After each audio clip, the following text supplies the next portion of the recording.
I remember the day that I realized I had to end it, that I needed to quit. I just needed to stop the bleeding and just say, I'm done. I can't do this anymore. Hey, Badass Business Owners, my name is Tammy, and I'm here to help you grow your business and, more importantly, grow those profits. Well, today I want to take a chapter out of probably not my best time as a small business owner. You see, I worked for corporate America for many, many years, about 25 plus. And at one point, I had the opportunity to buy a local ice cream store. And let's face it, I was kind of being burnt out on the whole corporate America thing. And I thought, what a cool thing to do was to leave. I had plenty of money in the bank. I had some rental properties, and I knew I could go onto this new adventure and I could buy this ice cream shop. But at the same time, I knew that it was failing. Part of the reason I was able to pick it up was because the guy who owned it rarely spent any time out of it, and honestly wasn't really paying attention. And when I was doing my research and my homework, I could see that I could turn this place around because it needed to really have its profits cleaned up because there was a lot of money being left on the table. And I knew that the customer service in it was horrible because I lived in town and I had been there on multiple occasions. So all the things that I look for, I was going to be able to do. I also knew that I was never going to get rich off of this ice cream shop. It was more of just a passion project because, like I said, I had money in the bank and I had things, and I knew that if I ever needed money, I could just sell a property. But one thing was, I did this in 2008. And if you know anything about what happened in 2008, you know that I was in for a wild ride. Well, I bought the ice cream shop. I made the mistake of not taking some vacation time. I went straight from corporate over to Scooper School because I had to go do some training for me to join this franchise. And while I was there, I'd already made the break. I was already gone. And while I'm in Scooper School, if you will, is what I call it when you're learning, I'm watching the stock market all of a sudden start tanking. And not only is the stock market tanking, housing is also starting to tank. And I live in a small town. At the time, it was a smaller town, and it was a town that grew really fast. So what happened is we went from about 11,000 people up to about 45,000. And when everything started tanking, so was our market because we were just built on a bunch of brand new houses, people getting into these houses for no money down. But anyways, I'm jumping ahead. So I get out of Scooper School, I go back to the store. I don't know what the heck I'm doing. I know how to run a business, but I don't know anything about, this little shop. I've been in these big old stores, right? So I'm having a blast doing this, and I'm realizing as I dive into the numbers, I'm able to chip away a lot of stuff. I was able to make up ground on all the things he was putting under the store that had nothing to do with the store. I'm able to clean things up. I'm purging the employees that are there, bringing in good employees. I'm doing everything that I know I need to do. And I'm watching the sales go up because now people are having a great experience. I'm having to let people know it's under new management and things are going, overall, it's going pretty good in that first 6 months because I'm able to clean up a lot of stuff and I'm able to go from losing lots of money to at least a break-even point. And from there, I know I can build on it. Well, as I said, the market started to crash and everything else started to crash. Well, so did my town. My town ended up losing so many people. They started to move out because they had bought all these houses with no money down. So when everything started to crash, they just walked away from their houses because they didn't have anything to lose because they didn't have much invested in those houses. Well, we ended up on the nightly news. Our little town ended up on the nightly news because we lost so many people. Remember, I said we went from 11,000 people all the way up to 45. We went all the way back to 20 something and we lost a lot of people. Well, what do you think happened to my little ice cream shop? I took a beating, right? Because I just lost almost half the town had just moved away. And so I'm not making any money, right? I'm like bleeding money in some months. I'm making some money. Right now I'm lucking out because my summer months are offsetting a lot of my winter months. And it's just this whole thing. I'm living and breathing inside of the store because the best way for me to save money is to save on payroll, which is to put me in the store making up those hours. Totally wrong things to do. I'm not even paying myself. Some of you understand that, but I was doing what I had to do to survive in that first year. So the market crashes, things start to slowly get a little bit better, but I still need people to move into my town. Well, just as we start to get people to move back into town, I've kind of settled into at least breaking even for the year, although I'm giving up my salary. And I'm like, okay, we're starting to get people to move back in. We can start growing this business. Meanwhile, I've been living off of all the other money that I had. But remember, when the stock market crashed and the properties crashed, I lost all of my money that was sitting in the stock market as well. Not all of it, but I lost a lot of it. Plus, I'm trying to live off of it. And plus, these houses that I was going to be able to sell one a year, make some money, those crashed. So they were no longer. And my tenants, I decided all to be the worst tenants in the world. And I was losing money left and right with the rentals and everything else. So everything over the next few years. Now, fast forward a little bit through some of this. I ended up having this ice cream shop for 5 years. And about 3 years into this, we started to grow again. And what happened was then competition opened. And anytime competition opens, your sales drop because you got the looky-loo thing, right? Everybody wants to go check it out. It wasn't an ice cream shop. It was a yogurt shop. But I told my guys, let's give great customer service. Let's keep doing everything right, batten down the hatches. I promise you they're going to come back because they're going to go try it. And then what we found is we settled into some people wanted ice cream, some people wanted yogurt, some people went to both of us, whatever the case may be. So we were able to kind of recuperate a little bit more of that, but still not making really any kind of money to where I can take some money out of the business. And this is going on. But meanwhile, because of everything that was going on with everything else, financially, I was in trouble because of all these rentals and what was going on and everything else. But I'm still living and breathing 7 days a week, from opening to closing, living in this ice cream shop. A lot of the Baskins at the time, a lot of the ice cream shops were hurting, especially the low volume ones, to the point where the company decided to go out and look at how these low volume stores were running because they thought it had to be us. We had to be running these horrible stores, which is why we weren't able to make any money. Because remember, in a franchise, they make money off of your sales. So if your store, they didn't care about me making money. What they care about is they care about them making money, and they make money off of your top line. So when they came out to my state, they decided that, hey, or my district person said, hey, you need to really go down to this store because this location is being run very well, and you're probably going to get a lot of information from her as far as what we could be doing better. I was always trying to help people understand their business numbers at this point. I was already helping other fellow business owners as well as those within the same franchise to understand some specials aren't great specials and how they lose money, what they don't, this and that.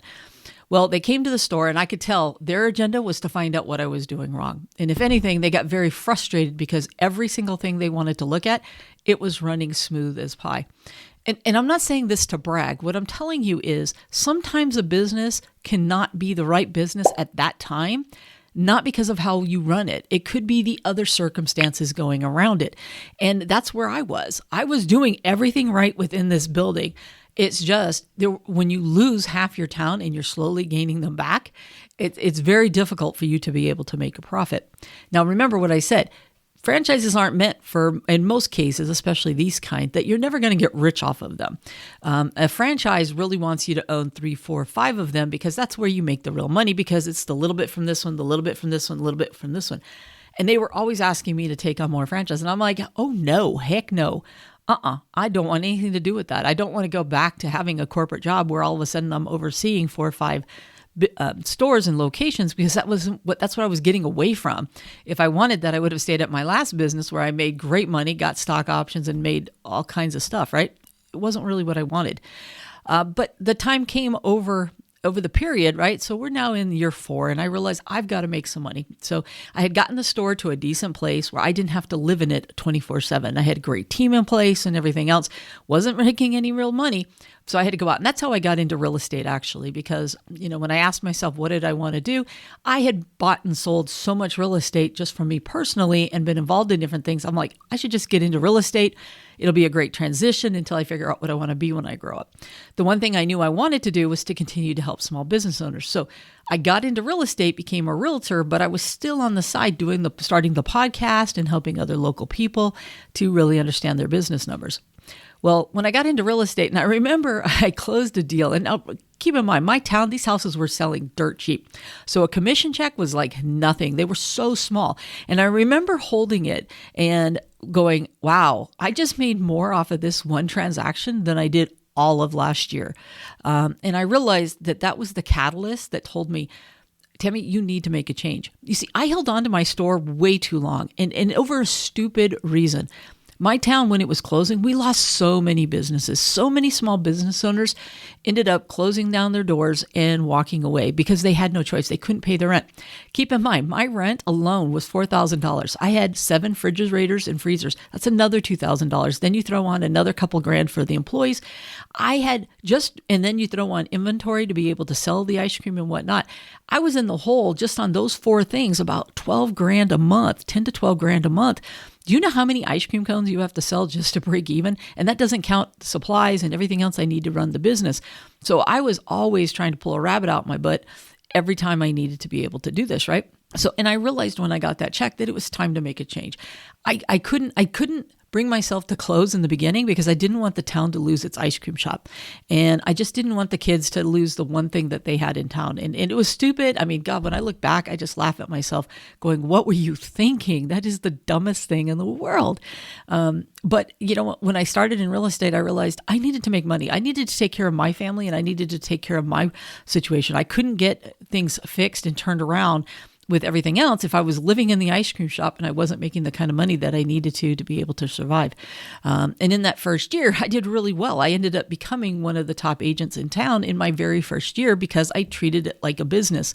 And when you treat your business like a business, you make money, right? So here I am, I'm making money, even though real estate is really cheap in the town. But you know what? I'm doing a lot of transactions. I'm doing 2 to 3 times the transactions that people up in the higher ends are doing just to make the same kind of money. But it's working. And I'm realizing, Tammy, this is what you need to be doing right now. And then you can continue trying to help small business owners on the side because that is your passion. So I made the decision, and it was in 2013 that I was going to finally shut the doors.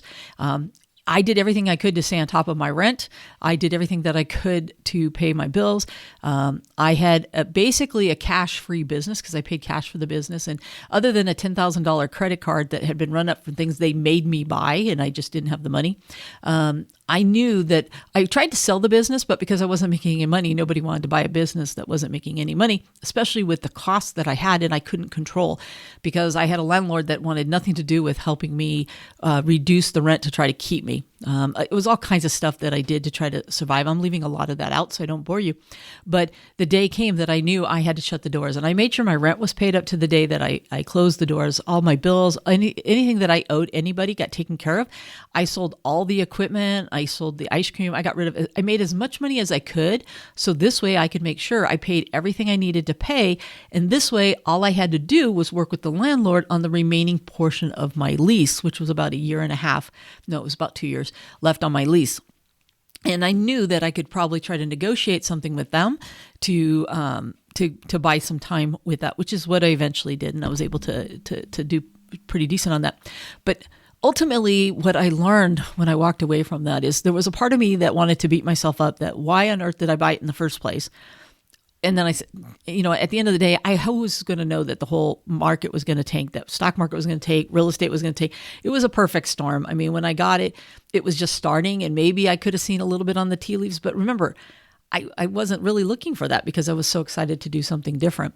You know, the other mistake that I made was staying in it too long. I knew that I needed to leave at least in year 3. And when it started becoming a personal reason why I didn't leave versus a logical reason why I stayed, that's when I knew I probably should have left originally. But I'm still happy with what I did because of the lessons that I learned, because the lessons that I learned, I help with you guys every single day. I needed to experience a lot of what I went through with that ice cream shop because it made me better at helping you. Because see, I always knew that my business experience, my reading P&Ls for the last 30, 40 years was going to be helpful to small business owners. But if I was to really understand the struggle that you went through, I needed to struggle. I needed to have issues and have problems because I believe the universe gives you what you're supposed to have in order for you to be stronger. And I will tell you that experience owning that ice cream shop, I mean, not only a small business, but a brick and mortar and just hard times as well as good times. I mean, all these different things that I was able to experience, I use today still to help people like yourself. And the reason that I'm sharing this with you today is because a lot of you are out there struggling and you're wondering, should you keep your business? Should you not keep your business? And I'm not going to tell you closing it down is the right thing for you, but it might be, and it's okay. You're going to be okay. I went on to make good money and to have a successful business. And today I have 3 businesses and I'm about to start a 4th business. So you can be successful in the future and you can have other businesses. So don't worry about the fact that you're not going to be able to be successful just because the business you're in isn't working out. If anything, you're going to walk away with so much knowledge if you really dive in and try to learn what it is that you were supposed to get out of that experience. The whole podcast came out of me running that small business and interacting with my local businesses, and then eventually it became the YouTube channel for those of you that are watching.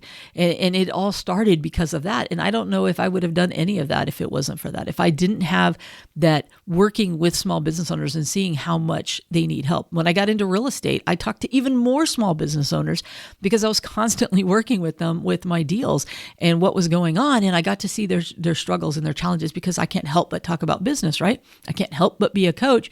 So every time I was working with a different person on any of my real estate, I dove in more. So, it really opened up so many doors and so many opportunities for me to be able to help you guys.